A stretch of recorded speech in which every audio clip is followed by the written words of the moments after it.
طب بداية الكلام كده نقول بسم الله الرحمن الرحيم. ده كان عيد ميلاد بابا، وكنت عاملين له كيكايه، مش تورته، كيكه عاديه، وجايبين طبق حلويات، وقلنا نتجمع كده واصور ومش عارفه ايه والكلام ده.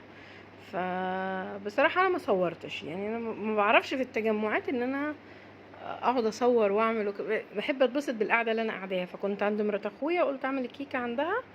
فاول حاجه حطيت 3 بيضات، حطيت عليهم مج سكر، بما انها ما عندهاش الكوبايات المعياريه فاستخدمت المج العادي اللي هو المتداول اللي موجود في كل بيت ده، وابتديت اتعامل بيه.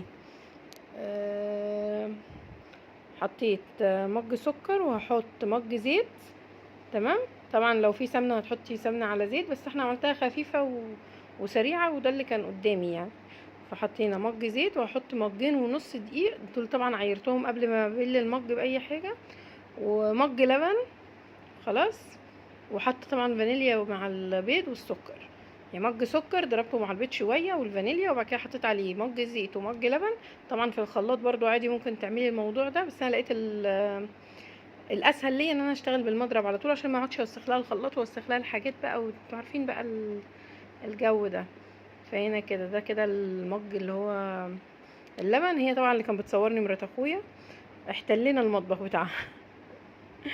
المهم ان انا عملنا صينيه كيكه محترمه، قضتنا ان احنا قعدنا اتبسطنا كده مع بابا ومع طبق الحلويات، وخلص الموضوع على كده. ولا بقى تورتات ولا جاتوهات ولا الكلام ده، لان الاسعار بقت رهيبه يا جماعه.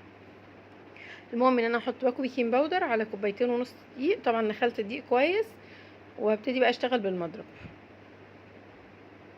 يعني انا كده كنت ايه، معلقه معلقه ندخلها، عشان خاطر انا ما يعني مش في بيتي، فمش مجهزه الحاجه حواليا. انا مجهزه الحاجه حواليا، بس مش مجهزاها ان انا اخدها احطها على طول. انتوا فاهمين؟ انت لما بتبقي في مطبخك بتبقي تتعاملي براحتك اكتر، توسخي مواعين ما بيهمكيش، مش عارفه ايه.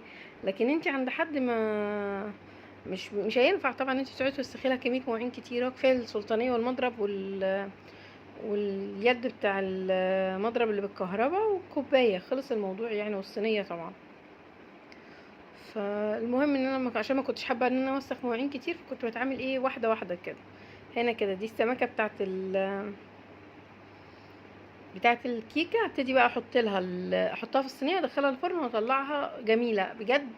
بقى كله بيقول لي انت عاملاها ازاي، مع اني يعني انا في بيتي بقعد تكتك، يعني انا بحب اطبخ في بيتي اكتر، مش بحب اطبخ بره. بس عامه يعني اما بعمل حاجه احبها تبقى حلوه. المهم يا جماعه ان انا ايه، بلبسي كده كنت خايفه جدا الطقم هيتبهدل مني وكده، همشي ازاي. بس الحمد لله ربنا ستر. هنا دي شكلها بعد ما حطيتها في الصينيه، بطنت الصينيه طبعا.